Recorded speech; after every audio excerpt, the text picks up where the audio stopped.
ये जो यंगस्टर है या फिर जो ये सारे कंटेंट देख के खुद को एक कमी महसूस कर रहे हैं खुद में, उन्होंने क्या करना चाहिए इन सारी चीज़ों से थोड़ा बेटर होने के लिए? और कभी कभार किसी की फेयर स्किन नहीं होती है तो वो अपने ऊपर ही डाउट कर लेता है कि भाई लाइक उनके सेल्फ एस्टीम और कॉन्फिडेंस वैसे ही उनका लो हो जाता है। जितने भी एडोलेसेंस और टीनेज बच्चे या पोस्ट टीनेज बच्चे हैं, इतने अनरियलिस्टिक उनके एक्सपेक्टेशंस बढ़ रहे हैं कि वो डिप्रेशन और स्ट्रेस और एंजाइटी रिलेटेड इश्यूज फ्यूचर में और ज़्यादा फेस कर सकते हैं बिकॉज ऑफ दिस इनसिक्योरिटीज। और जितना ज़्यादा आप अगर अपने आप को सेल्फ डाउट करोगे तो ये बहुत ही ज़्यादा सीवियर एंजाइटी और डिप्रेशन के चलते चलते सुसाइडल थॉट्स में भी कन्वर्ट हो सकता है।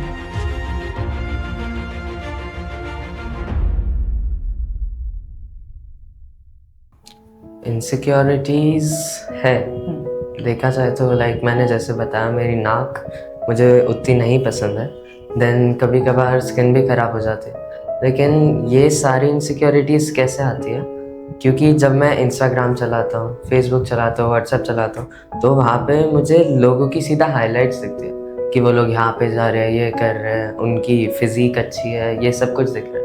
तो जब मैं इन सब चीज़ों से एक्सपोज होता हूँ ना, तो मुझे लगता है मैं कौन हूँ, मैं क्या हूँ, मैंने तो कुछ किया है, क्या करूँ मैं। लाइक ये सब लोग इतना सब कुछ कर रहे हैं, इनकी फिज़ीक ऐसी है, ये स्पोर्ट्स में इतना आगे बढ़ गया, और मैं घर पे बैठ के फ़ोन चला रहा हूँ, है ही नहीं मेरे पास कुछ। मैम, मेरा एक क्वेश्चन था आपसे। आजकल के जो यंग बच्चे हैं उनमें एक इनसिक्योरिटी आ गई है उनके लुक्स को लेके, उनकी पर्सनालिटी को लेके। इसके क्या कॉजेस होते हैं और इसके क्या इफेक्ट उन बच्चों पे गिर रहा है? वेल, एडोलेसेंस एक बहुत ही क्रूशियल फेज़ होता है लाइफ का, जहाँ पे इंडिविजुअल्स गो थ्रू करते हैं physical, mental, emotional and psychological changes. During this phase जितने भी टीनेज बच्चे होते हैं या पोस्ट टीन में होते हैं तो उनमें बहुत सारी इनसिक्योरिटीज़ वैसे भी डेवलप हो जाती है। अब अगर इसके मेन रीज़न देखा जाए तो कंपैरिजन हो सकता है, then societal and family expectations हो सकते हैं, एंड कभी कभार हम लोग बच्चे लोग क्या करते हैं कि अपने फ्रेंड से ही इतना कंपेयर करते हैं कि उनको खुद पर ही डाउट होने लग जाता है।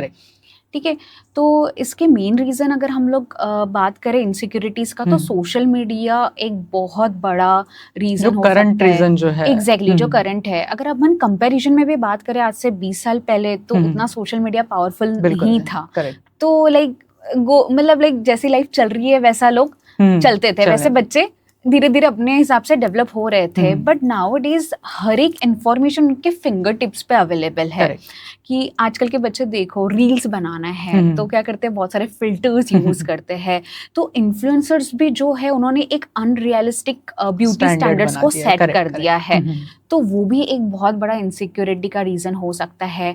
देन फ्रेंड्स लोग अपने आप को एक दूसरे से बहुत ज़्यादा कंपेयर करते हैं कि किसी के पास कोई पर्टिकुलर थिंग है या आईफोन है तो हमें भी सेम वो चाहिए। So rather than skill set, वो अपने जो पोजीशंस है उसके ऊपर ज़्यादा एग्जैक्टली और वो दिनों दिन बढ़ते ही जा रहे हैं। तो ये भी एक बहुत बड़ा रीज़न हो सकता है। एंड देखो, कभी कभार कुछ कल्चर्स ऐसे होते हैं जहाँ पे फेयर स्किन होना बहुत ज़्यादा अच्छा माना जाता है, और कभी कभार किसी की फेयर स्किन नहीं होती है तो वो अपने ऊपर ही डाउट कर लेता है कि भाई लाइक उनके सेल्फ एस्टीम और कॉन्फिडेंस वैसे ही उनका लो हो जाता है। तो वो भी एक बहुत बड़ा इनसिक्योरिटी का रीज़न हो सकता है। तो ये बेसिक कुछ कॉजेस है जहाँ पे तो कंट्रीब्यूटर डेफिनेटली सोशल मीडिया है उस चीज का, जिन्होंने एक पर्सोना बना के रखा हुआ है कि everybody has a perfect life, everybody has a perfect look, कि जो भी एक आ रहा है वो एक नए पैकेज में से जैसे निकलते हुए एक प्रोडक्ट के जैसा आ रहा है। और to reach that impossible standard, unrealistic standard, उसके लिए मुझे लगता है बच्चे लोग, करेक्ट, मैं जहाँ तक कि मैं समझ पा रहा हूँ कि उसके लिए ज़्यादा बच्चे लोग इनसिक्योर हो रहे हैं। यस, तो वही है कि सोशल मीडिया एंड खुद का कंपैरिजन।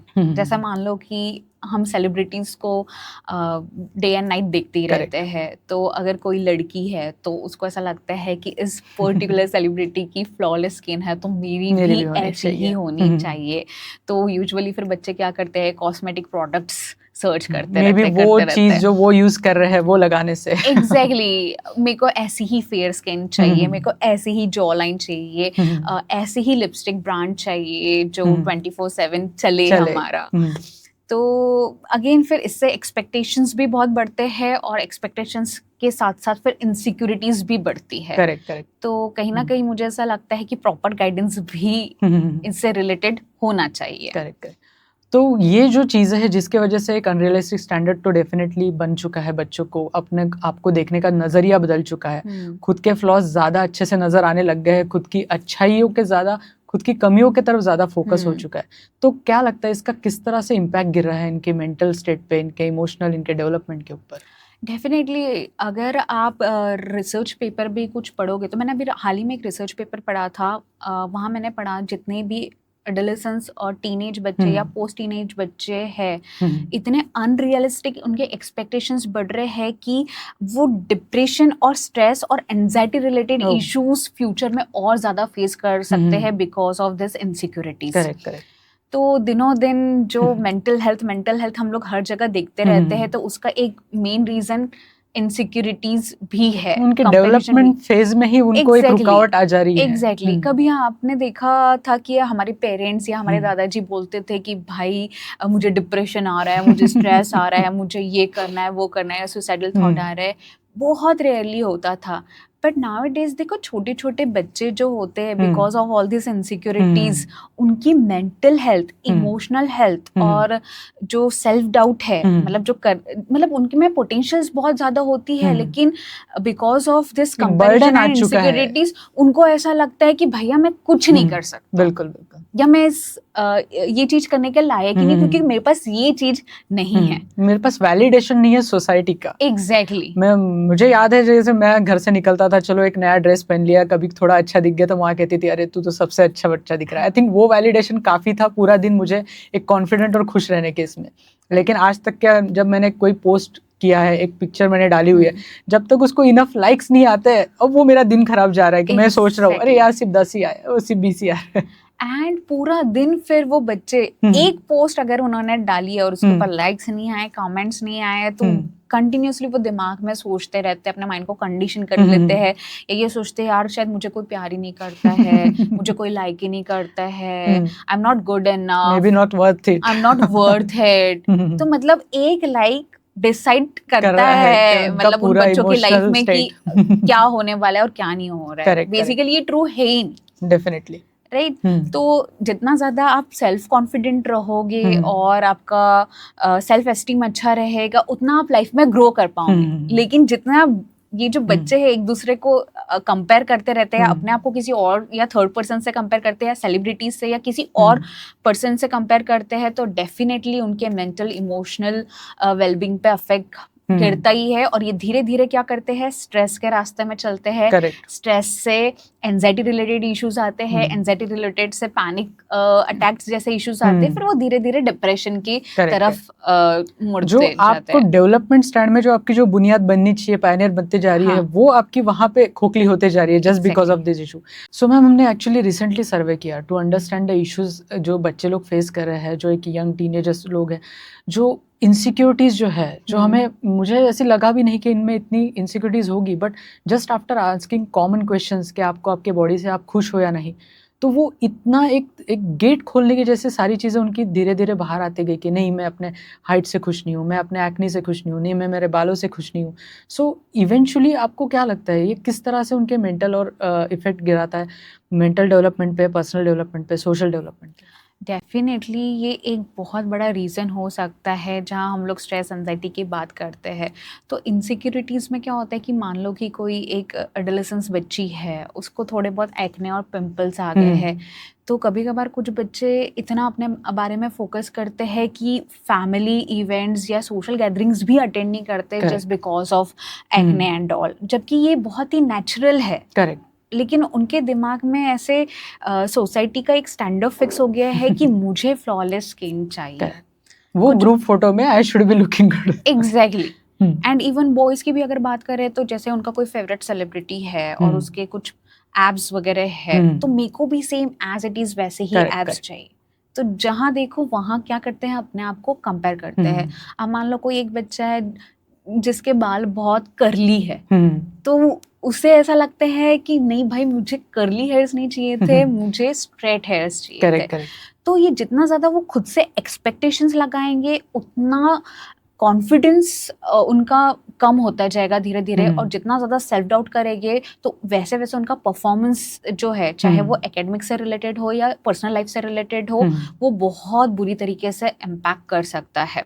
तो कहते हैं ना कि अगर आपको सीरियसली लाइफ में भी कॉन्फिडेंट होना है या सक्सेसफुल होना है तो आपको कॉन्फिडेंट होना बहुत ज़रूरी है। लेकिन इन छोटी छोटी बातों से बच्चे क्या करते हैं, बहुत ज़्यादा सेल्फ डाउट करते हैं, इनसिक्योर हो जाते हैं, और वही माइंड को उस गलत डायरेक्शन में वो क्या कर देते हैं, कंडीशन कर लेते हैं। और वंस आपने अपने माइंड को नेगेटिव वे में कंडीशन कर लिया है तो फिर वो धीरे धीरे सबकॉन्शियस माइंड में भी वो बातें चले जाती है, और डे टू डे लाइफ में भी आप वैसे ही वर्क करना स्टार्ट करते हो। तो मान लो अगर आपको किसी ने बोल दिया कि आप आज अच्छे नहीं लग रहे हो, ये बहुत बड़ा पिंपल है या आपके नोज पे पिंपल हो गया है, तो आप कैसे फील करोगे? I would be self conscious constantly, मेरा ध्यान उसी पे रहेगा। मे बी लोग देख भी नहीं रहे हैं लेकिन मेरा पूरा ध्यान उसी पे है, and I won't be able to focus के और किसी चीज पे फोकस। तो देखो 10 बातों में से 9 बातें आपकी बहुत अच्छी है, बट आप क्या कर रहे हो, वो एक गलत बात पर ही फोकस कर रहे हो, तो ऑब्वियसली इट मीन्स आप क्या कर रहे हो, अपने ऊपर डाउट कर रहे हो। करेक्ट।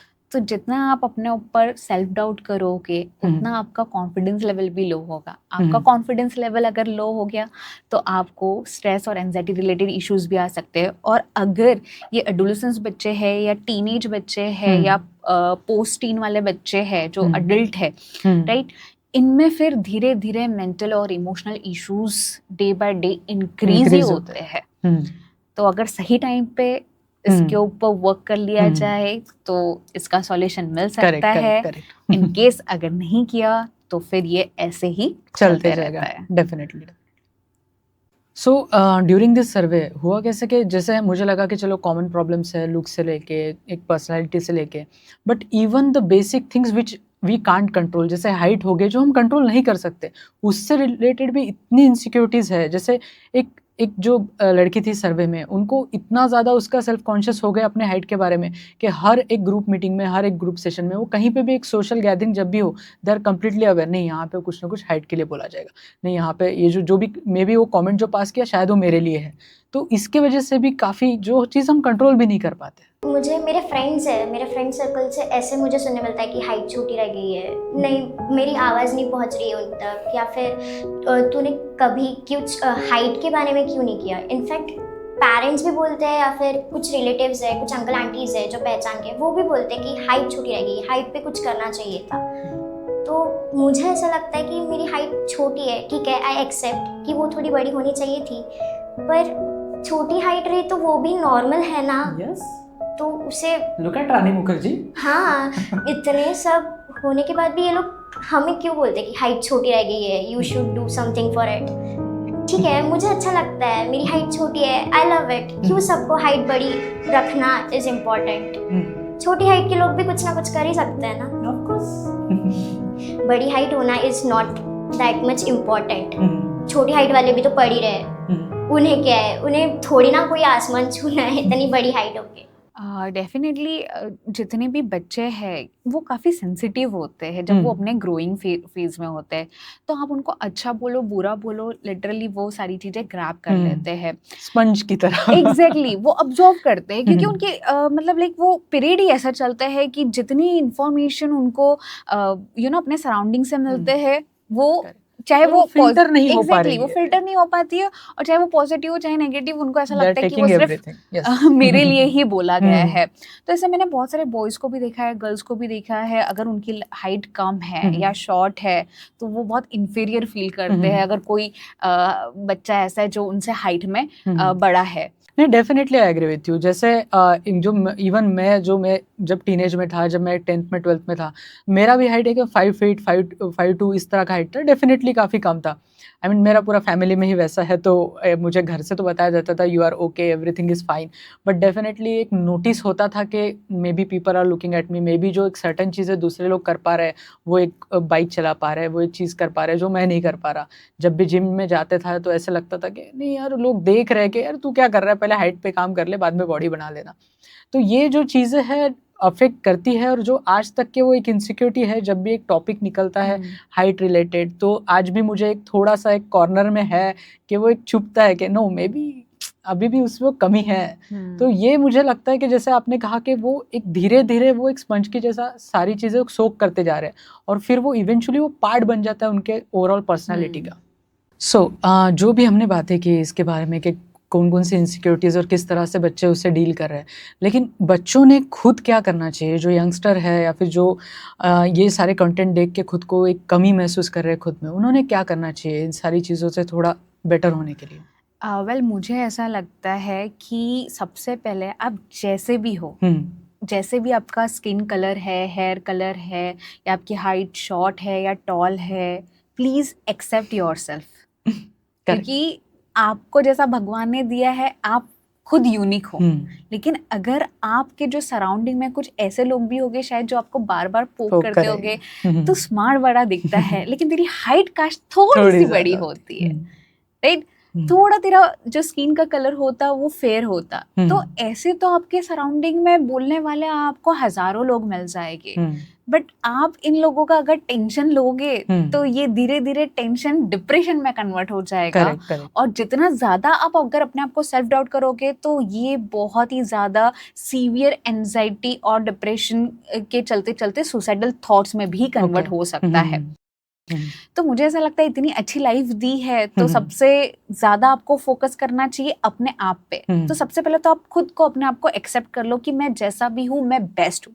और आपको ऐसा लगता है कि आपकी कोई स्किल्स है या कोई ऐसी चीज है जिसमें आप खुद इम्प्रूव कर सकते हो, तो try to focus on that.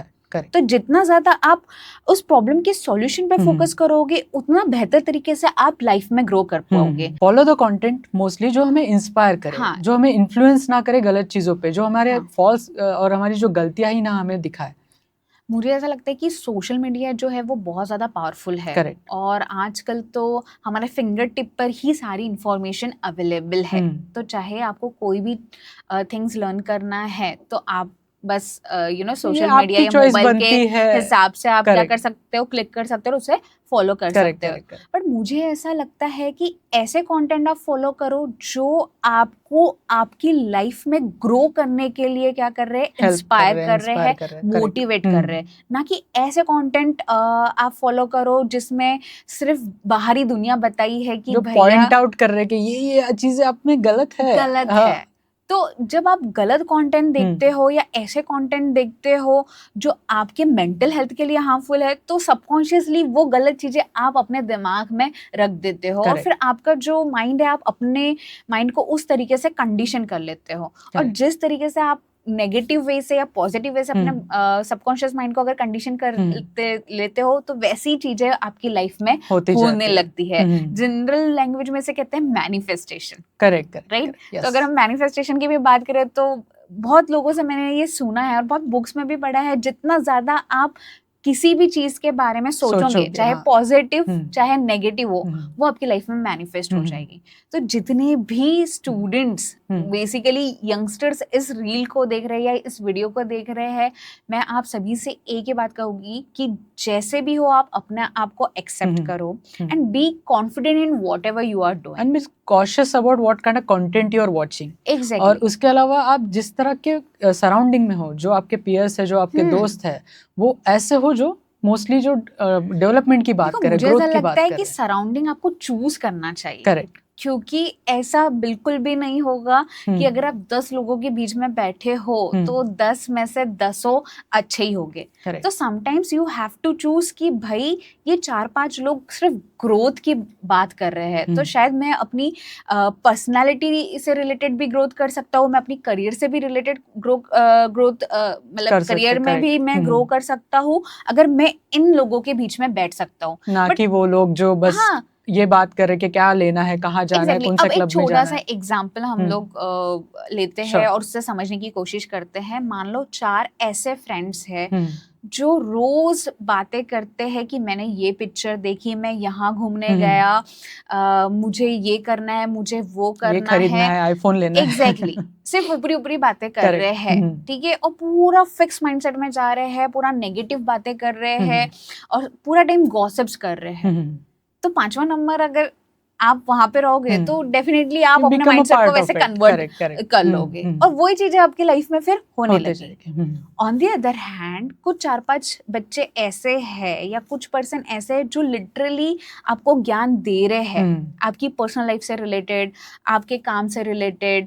You know, कभी कभार कुछ स्किल्स हम में भी लैक होती है और स्किल्स आर समथिंग जिसको हम कभी भी डेवलप कर सकते हैं और आपको ऐसा लग रहा है इन 4-5 लोगों के बीच में बैठकर मैं अपनी स्किल सेट को एनहांस कर सकता हूँ, ग्रो कर सकता हूँ और ये मेरे लिए पॉजिटिव वाइब है। कभी कभार हमें भी समझ में आ जाती है लोगों की एनर्जी, तो प्लीज ऐसे लोगों के बीच में रहे जो आपको यू नो मोटिवेट कर रहे हैं आपको आगे बढ़ने के लिए, ना कि ऐसे लोग जो पूरा टाइम गॉसिप्स कर रहे हैं या नेगेटिव टॉक कर रहे हैं। तो यहाँ पर आपको डिसीजन लेना बहुत ज्यादा जरूरी है कि ये जो ग्रुप ऑफ पीपल है ये मेरे लिए सही है या नहीं है। लॉन्ग टर्म के लिए डेफिनेटली वो ग्रुप आपको सिलेक्ट करना चाहिए। ये अभी अभी अच्छा लग रहा है, चलो पार्टीज जा रहे हैं, यहाँ जा रहे हैं, but you have to grow yourself, you have to develop yourself, तभी आप वो पोजीशन पे पहुंच पाओगे व्हेन द सेल्फ डाउट जो आपके लाइफ में जो आप फील कर रहे हो पूरी तरह खत्म हो जाएगा। ट्रू। सो एक और क्वेश्चन था कि ये जो हमने सर्वे किया बच्चों का, उसमें ये भी हमें नोटिस हुआ कि सबसे बड़ा जो इशू हो रहा है इट्स अ कम्युनिकेशन इशू जो पेरेंट्स और बच्चों के बीच में है। आई मीन वो कम्युनिकेट कर ही नहीं पा रहे हैं कि जो चीज़ें may be it's generational gap, but अगर उनके दोस्तों से रिलेटेड है, मे बी उनके रिलेशनशिप से रिलेटेड है, मे बी स्मॉल चीज़ें हैं कि उनके मार्क्स से रिलेटेड और big decisions like their career options, वो अपने पेरेंट्स से खुल के बता ही नहीं पा रहे हैं और उसके वजह से वो काफ़ी चीज़ें अंदर ही दबा के बैठे हुए हैं और डेफिनेटली उनमें एक ये आ चुका है, एक डर आ चुका है what will parents say, and that is definitely वो उनके decision making को काफी affect कर रहा है। ये जो टॉपिक है, ये जो क्वेश्चन आपने किया है, ये पेरेंटिंग के अंदर में आता है and as a parenting coach मुझे ऐसा लगता है कि parenting is always a 2-way process, not the 1-way process, right? तो जब आपकी शादी हुई तब ऑब्वियसली आप पेरेंट्स नहीं बने। करेक्ट। पेरेंट्स आप कब बने? जब आपका बच्चा इस दुनिया में आया। तो हमेशा पेरेंटिंग 2-way होती है, कभी भी 1-way नहीं होती है। और ये जो इश्यूज की आप बात कर रहे हैं ना, तो मैक्सिमम टाइम ऐसे होता है कि जो पेरेंट्स है उनको डिफरेंट पेरेंटिंग स्टाइल यूज करनी होती है, लेकिन वो खुद अपने माइंड को इस तरीके से कंडीशन किए होते हैं कि जैसे हमारे मम्मी पापा ने हमारी पेरेंटिंग की थी, हमें जैसे यू नो जिस तरह से हमें अपब्रिंगिंग किया, हाँ, जिस तरीके से हमारी अपब्रिंगिंग की थी, तो वही सेम पेरेंटिंग स्टाइल हम हमारे बच्चों पे यूज करेंगे। Same formula will be used, right. And कुछ पेरेंट्स यूज भी करते हैं लेकिन वो बिल्कुल भी सक्सेसफुल नहीं हो पाते। तो मुझे ऐसा लगता है कि हमें भी एज अ पेरेंट हमारी पेरेंटिंग स्टाइल कभी ना कभी चेंज करनी होती है, अडैप्ट करना चाहिए। एग्जैक्टली। और वो टोटली डिपेंड करता है आपके बच्चे पे, क्योंकि सारे बच्चे एक जैसे नहीं होते हैं। कुछ बच्चे बहुत ज्यादा इंट्रोवर्ट होते हैं, शाय होते हैं, कुछ बच्चे बहुत ज्यादा एक्सट्रोवर्ट होते हैं, कुछ बच्चे बहुत धमाके करते हैं, बिल्कुल भी शांत नहीं बैठते, इधर भागते उधर भागते हैं। तो सबसे पहले तो आप अपने बच्चों को ऑब्जर्व करो कि उनमें क्या क्या चेंजेस हो रहे हैं, और जिस तरीके से चेंजेस हो रहे हैं बेटर है कि आप किसी प्रोफेशनल पर्सन से यू नो कंसल्ट कराए कि हम कैसे हमारी पेरेंटिंग स्टाइल चेंज कर सकते हैं।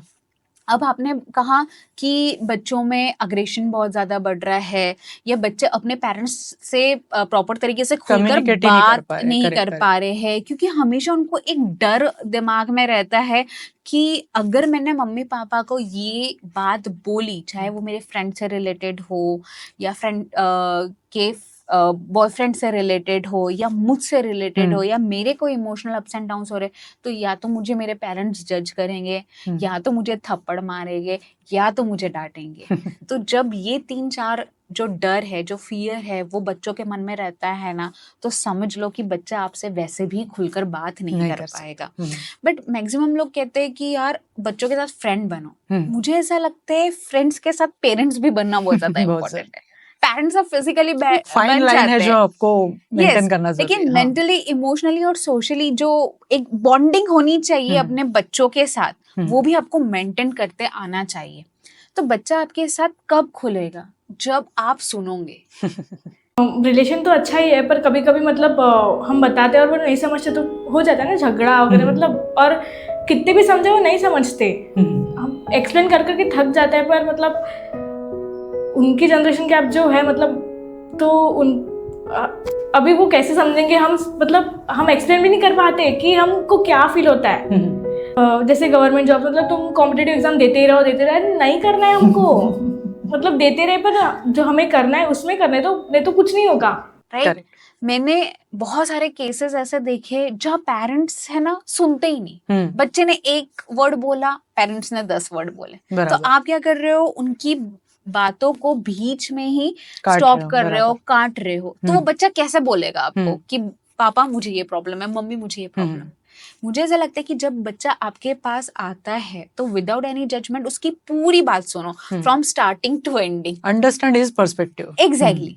और फिर आप खुद एज अ पेरेंट सोचिए कि यार ये जो प्रॉब्लम मेरा बच्चा फेस कर रहा है, चाहे वो एकेडमिक से रिलेटेड हो या बिहेवियर से रिलेटेड हो या स्कूल में कोई भी प्रॉब्लम्स होते हैं, कभी कभी बच्चों में झगड़े होते हैं, तो उससे भी फिजिकल डेवलपमेंट से रिलेटेड फिजिकल डेवलपमेंट से रिलेटेड हो।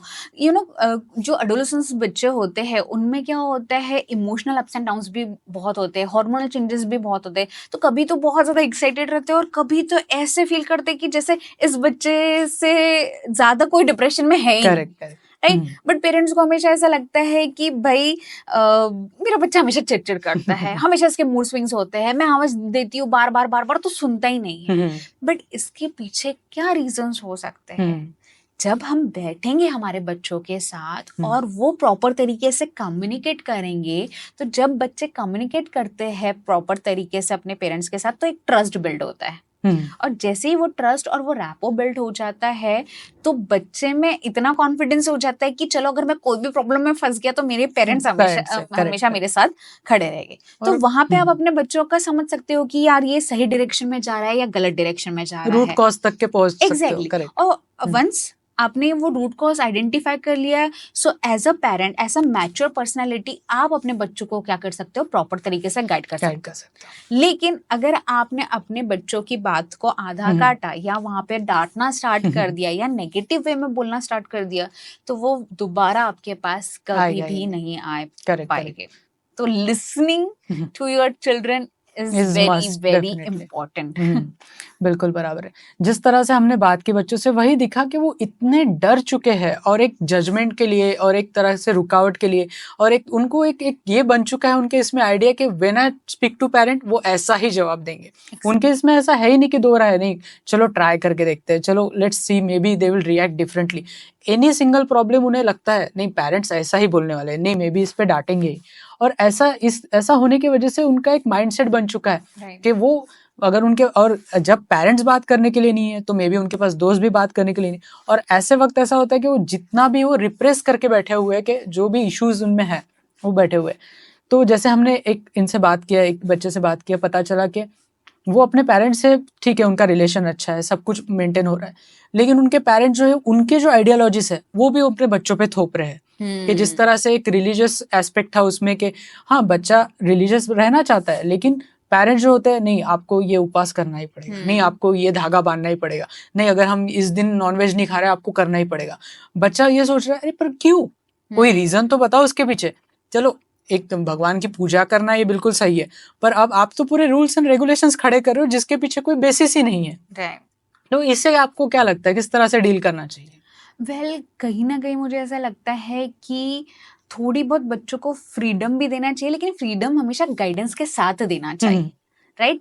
तो कभी कभार ऐसा पेरेंट्स बोलते हैं कि अगर मैंने अपने बच्चे को फुल फ्रीडम दे दिया है तो ये तो पूरा बिगड़ ही जाएगा। करेक्ट। राइट। लेकिन बिगड़ेगा तब जब आप उसको बहुत ज्यादा रोक टोक करोगे। राइट। लेकिन कहीं ना कहीं आपको साथ में बैठकर उसको समझाना पड़ेगा कि हम बाकियों से अलग क्यों है, हमारे लिए हमारा रिलीजन क्यों इम्पोर्टेंट है।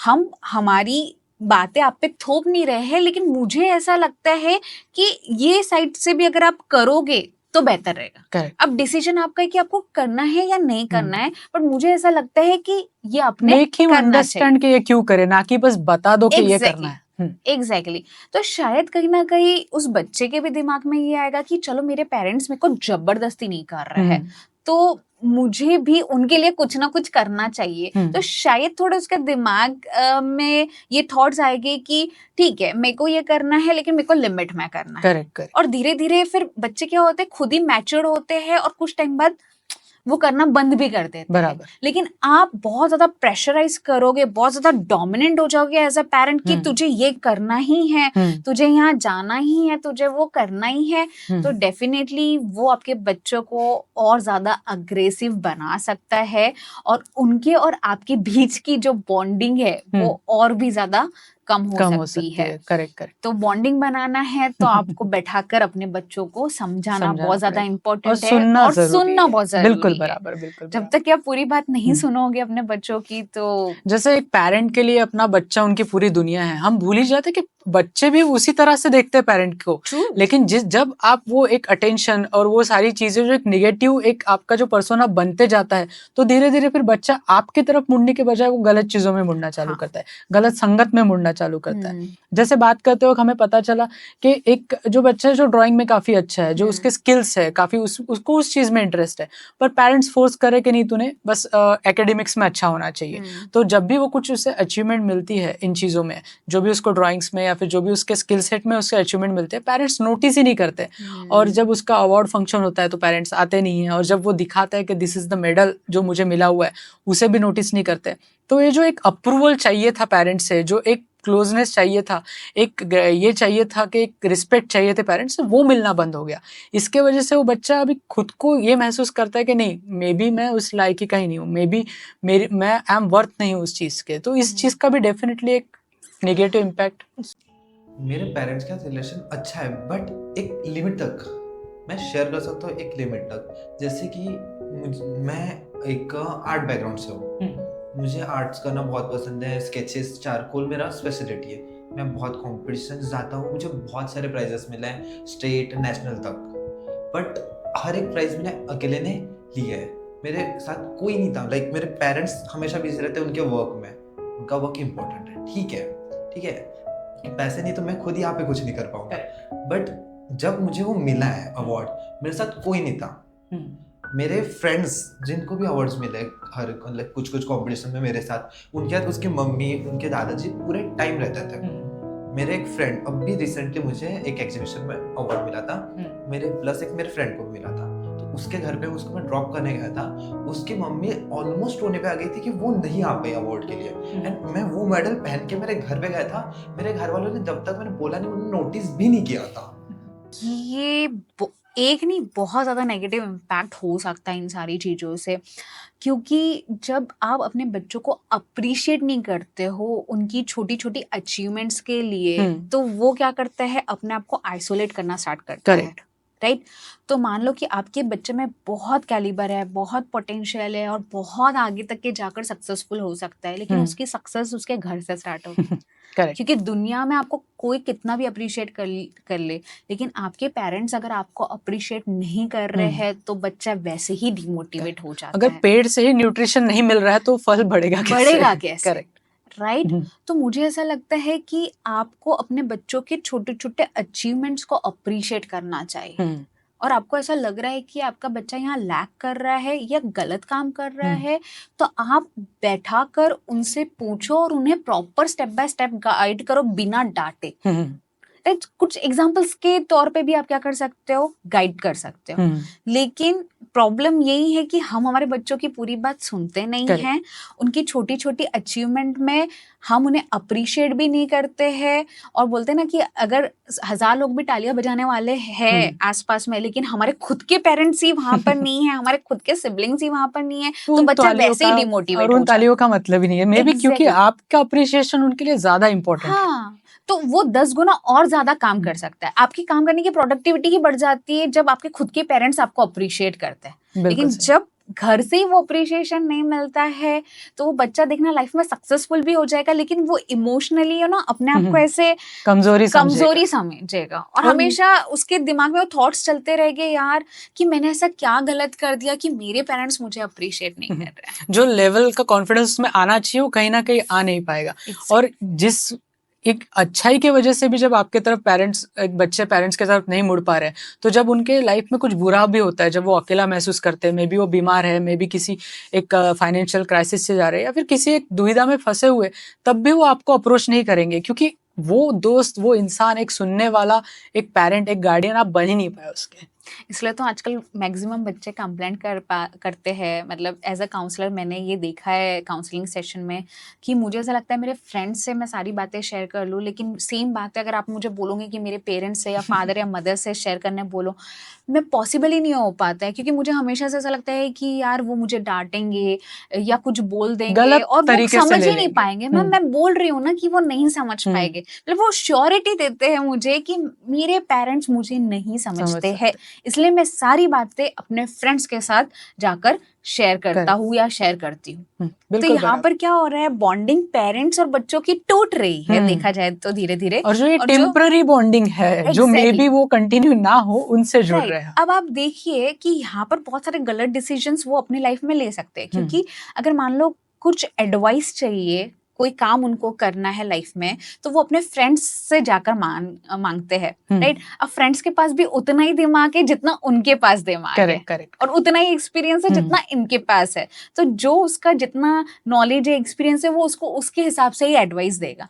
लेकिन अगर वो सेम बातें अपने पेरेंट्स के साथ जाके शेयर करते हैं, जिन्होंने लाइफ की तकलीफें देखी है, राइट, तो वो उनकी प्रॉब्लम्स को आइडेंटिफाई करके स्टेप बाय स्टेप आपको गाइड कर सकते हैं।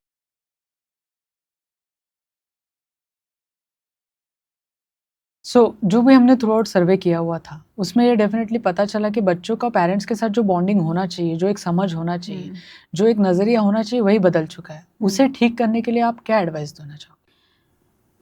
सो एज अ काउंसलर मुझे ऐसा लगता है कि पेरेंट्स लोगों ने ये कुछ एडवाइस सीरियसली लेना चाहिए। फर्स्ट, कि आपके बच्चों के साथ आप प्लीज क्लियरली कम्युनिकेट करिए। फर्स्ट पॉइंट आपको जो ध्यान में रखना चाहिए is clear communication. Second, listening is very very powerful. तो जो भी बातें हैं, चाहे अच्छी हो चाहे बुरी हो, या बच्चे की खुद से रिलेटेड हो या बाहर से रिलेटेड हो, प्लीज सुनिए विदाउट इंटरप्शन और without any judgement, right.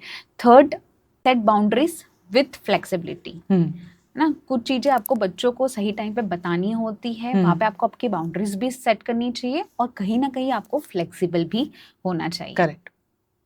Then next point जो आपको ध्यान में रखना चाहिए एज अ पेरेंट, कि आप अपने बच्चों को समझे इमोशनल लेवल पे भी और फिजिकल लेवल पे भी। कभी कभार जो टीनेज बच्चे होते हैं उनमें बहुत ज़्यादा हार्मोनल इश्यूज भी होते हैं, फिजिकल चेंजेस भी होते हैं, and because of that emotional ups and downs भी बहुत होते हैं। तो जैसे अगर पेरेंट्स ने अपने दिमाग में रखा है कि मेरा बच्चा ऐसी होना चाहिए, मेरी हमेशा हर बात सुनना चाहिए, तो ये पॉसिबल नहीं हो पाएगा। You have to keep patience वो टाइम पे तो। एंड अपने बच्चों का भी पॉइंट ऑफ व्यू समझने की कोशिश करिए।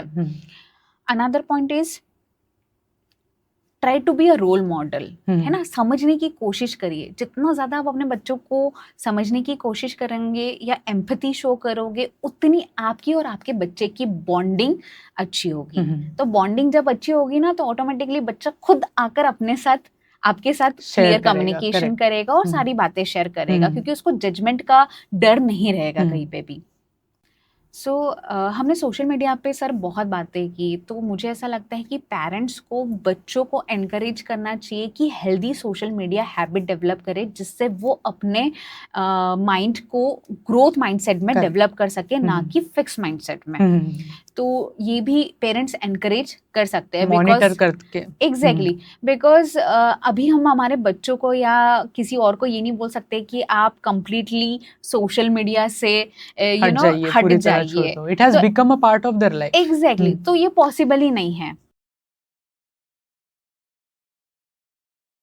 सो आई थिंक यही बेसिक कुछ एडवाइस है जो मुझे ऐसा लगता है कि पेरेंट्स एंड स्टूडेंट्स को हेल्प कर सकती है। इस पर लेंदी बात हो सकती है काफी, ये तो घंटों तक के बातें हो सकती है, एंडिंग टॉपिक है ये, बट कहीं ना कहीं तो हमें कंक्लूड करना ही पड़ेगा। तो कपल ऑफ डेज अगो मैंने एक बुक पढ़ी थी, तो उसमें एक बहुत ही सुंदर सा कोट लिखा था कि behind every young child who believe in themselves is a parent who believe in them first. It's very true, definitely. मुझे ये कोट ही बहुत अच्छा लगा कि पेरेंट्स हमारे बैकबोन होते हैं और जब वो हमारे ऊपर ट्रस्ट करना स्टार्ट करते हैं बच्चों पर, तो उनका कॉन्फिडेंस लेवल वैसे ही बढ़ जाता है और उनका बिलीफ सिस्टम जो है और ट्रस्ट लेवल है वो और भी ज़्यादा बढ़ जाता है। तो मैक्सिमम प्रॉब्लम्स जो लाइफ में हो रही है वो वैसे ही कम होना स्टार्ट कर देती है जब पेरेंट्स अपने बच्चों पर ट्रस्ट करना स्टार्ट करते हैं। Basically supporting and understanding parents जो है वही एक कॉन्फिडेंट और एक सक्सेसफुल बच्चे के पीछे वही वो बहुत create बड़ा कर हाथ सकते होता हैं। है। Correct. Yes.